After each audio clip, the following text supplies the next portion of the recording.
Hi hello ഇന്ന് നമ്മൾ കുറച്ച് ടിപ്സാണ് പറയാൻ പോകുന്നത്. ചെടികൾ നന്നായി തഴച്ച് വളരാനായിട്ടുള്ള കുറച്ച് ടിപ്സാണെന്ന് പറയാൻ പോകുന്നത്. ഒന്ന് ചിന്തിച്ച് നോക്കുക, മണ്ണിനുള്ളിൽ മറഞ്ഞിരിക്കുന്ന ചെറിയ വിത്ത് ഒരു ദിവസം പൂക്കളാൽ നിറയുന്ന മനോഹരമായിട്ടുള്ള ചെടികളാവുന്നത് ഒരു പ്രകൃതിയുടെ അത്ഭുതം തന്നെയാണ് അല്ലേ. ചെടികൾക്ക് ആവശ്യമായിട്ടുള്ള സൂര്യപ്രകാശവും വെള്ളവും ഒക്കെ കിട്ടുമ്പോൾ ചെടികൾ നമുക്കും മനോഹരമായിട്ടുള്ള കാഴ്ചകൾ ഒരുക്കി തരികയാണ് അല്ലേ.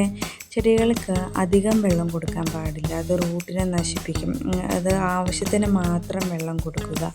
ചെടികളുടെ വളർച്ച എന്ന് പറയുന്നത് എപ്പോഴും കണ്ണിന് നമ്മുടെ കുളിർമ നൽകുന്ന നല്ല മനോഹരമായിട്ടുള്ള കാഴ്ചയാണ്.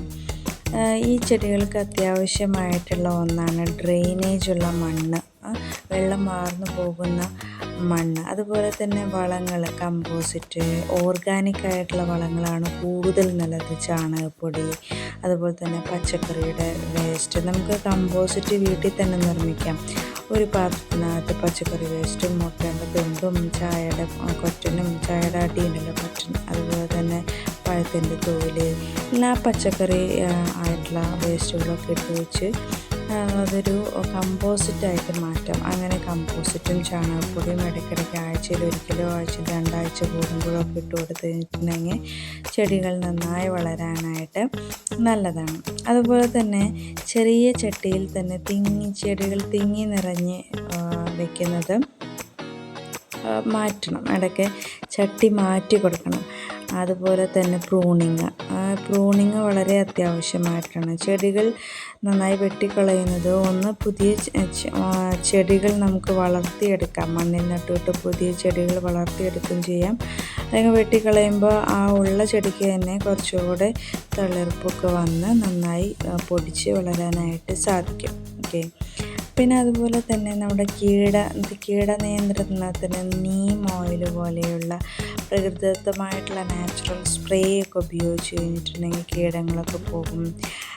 ചെടിയുടെ അടുത്ത് പോയി തന്നെ അതിനെ പരിപാലിക്കുന്നതും അതിൻ്റെ വളർച്ച പരിശോധിക്കുന്നതും ചെടികളുടെ കൂടെ നമുക്ക് നടന്നു പോകും നമുക്കൊരു സന്തോഷം, മനസ്സിന് സന്തോഷമുള്ള കാര്യമാണ് അല്ലേ. ഈ അഭിപ്രായത്തിനോട് നിങ്ങൾ യോജിക്കുന്നുണ്ടെങ്കിൽ ഒന്ന് ലൈക്ക് അടിച്ചൊന്ന് കമൻറ്റ് ചെയ്യണേ. ഓക്കെ, കണ്ടോ മനോഹരമായിട്ടുള്ള ചെടികൾ നമ്മുടെ കണ്ണിനും മനസ്സിനും ഒരു കുളിർമ തന്നെയാണ് അല്ലേ. പിന്നെ ഈ റോസാ ചെടിയുടെ പ്രത്യേകത എന്താണെന്നറിയാമല്ലോ, അതിൻ്റെ പൂവ് വാടി കഴിയുമ്പോൾ അതിൻ്റെ താഴെ വെച്ച് കട്ട് ചെയ്ത് കളയണം. കട്ട് ചെയ്തിട്ട് കളയണ്ട, വേറെ ഒരു ചട്ടിയിലോട്ട് മാറ്റി നട്ട് കഴിഞ്ഞിട്ടുണ്ടെങ്കിൽ അവിടെ നിന്നും മുള വരും. ഈ കട്ട് ചെയ്ത ഭാഗത്ത് നിന്ന് നല്ലോണം മുള വന്ന് നല്ല ഹെൽത്തി ആയിട്ടുള്ള ഫ്ലവേഴ്സൊക്കെ ഉണ്ടാവാനായിട്ട് അത് സഹായിക്കും. ഓക്കെ, അപ്പോൾ വീഡിയോ ഇഷ്ടപ്പെട്ടാലൊന്ന് സബ്സ്ക്രൈബ് ചെയ്ത് സപ്പോർട്ട് ചെയ്യണേ. നിങ്ങളുടെ അഭിപ്രായങ്ങളൊന്ന് കമൻറ്റിലൂടെ അറിയിക്കണേ, ലൈക്ക് ചെയ്യണേ. Okay, by.